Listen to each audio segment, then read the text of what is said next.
হে hello everyone, তোমাদের লাইফে যদি এরকম কোনো সিচুয়েশন চলছে যে তোমরা প্রচুর টেকনিক্স করেছো, প্রচুর রিডিংস করিয়েছো, রিডিংস দেখো, রিচুয়ালস ফলো করেছো, বাট কোনো কিছু না হিলছে না দুলছে। তো স্পেল ওয়ার্ক এগেইন আমি স্টার্ট করেছি।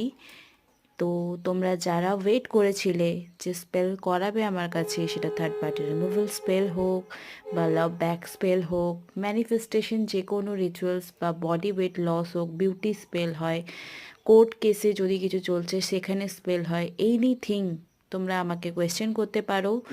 স্পেল করার আগে আমি একটা পার্টিকুলার ছোট রিডিংস করি যে তোমার স্পেল 3 দিন করলে কাজ হবে, না 5 দিন কাজ হবে, না 6 দিন, না 10 দিন। তো রিডিংস, একটা ছোট্ট রিডিংস নিয়ে তোমরা স্পেল করাতে পারো, তাহলে তোমরা ক্লিয়ারেন্স পাবে। কারণ অনেক সময় স্পেল ছাড়াও অনেকের রেমেডি করলে কিন্তু প্রবলেম সলভ হয়ে যায়। তো তোমরা যদি অনেক কিছু করে থকে গেছো, তো স্পেল ওয়ার্ক অবশ্যই তোমার জন্য কাজ করবে। জয় মা তারা, জয় শিব শম্ভু, হর হর মহাদেব।